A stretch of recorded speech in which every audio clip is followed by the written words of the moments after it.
Well, more hard knocks this week for housing. The most recent numbers on new home sales hitting a 7-year low. But could this finally be the bottom everybody's looking for, or is that just a pipe dream?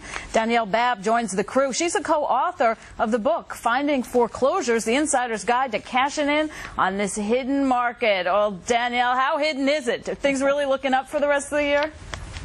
I think they are looking up for the rest of the year. You know, we finally have median home prices stabilizing. That's a really big indicator. Yeah, we have 10 months inventory of resale homes and 8 months inventory of new homes. But that's primarily because people couldn't get loans on these homes. As we start to see money come back into the market, we start to see banks get smart and actually offer higher rates on CDs to get money back so that they can lend to people. And we start to see homeowner expectations become realistic. I think we're going to start to see the bottom of this and have a better Q4 going into spring of next year. Wayne, are these median prices deceptive? They're just stabilizing, I think, because all the lower price houses aren't selling.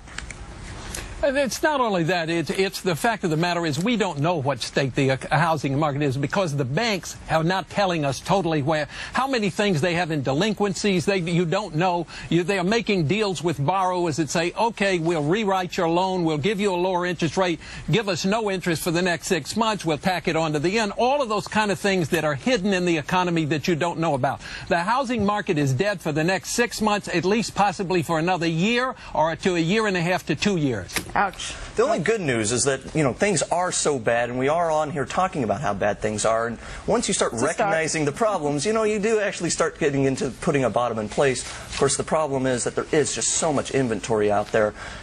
I can't really say that I'm excited about home prices for a trade per se, for the next 6 months if you were looking at it. But we're getting close to at least some temporary relief as the Fed has cut rates and whatnot. I don't think we're close, though, to a bottom in home prices because you watch the home builders and they're cutting prices. They're doing auctions, cutting prices by 50% from where they were, 30%. You have these fire sales. That's what puts the bottom in when they do the No, that's what forces the price of existing homes way down, which you really haven't seen yet. And that's 90% of the market. Jonathan, are you seeing any signs of a bottom?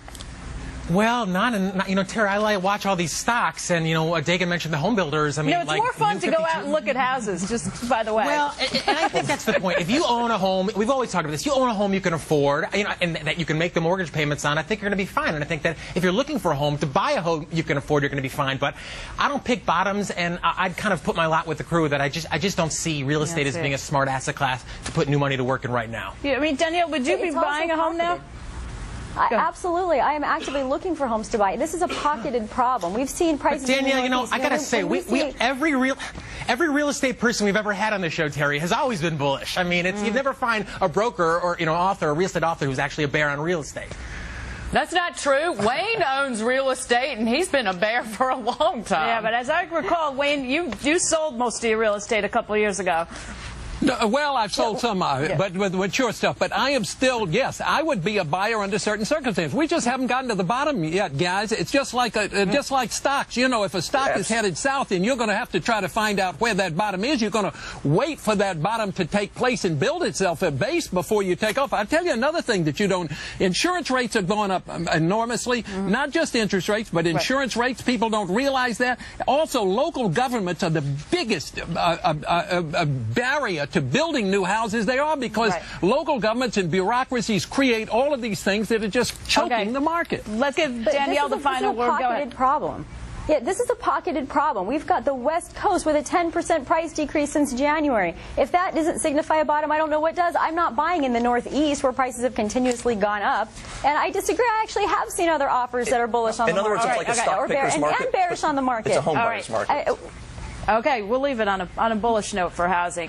Okay, thanks, everybody. Well, more housing numbers due out next week. Neil will be all over them on Your World. And don't forget, you can catch the Cashin' In crew every Monday with Neil. And coming up, GM's deal with the United Auto Workers Union. Did it just guarantee Hillary Care will take hold across America? Next.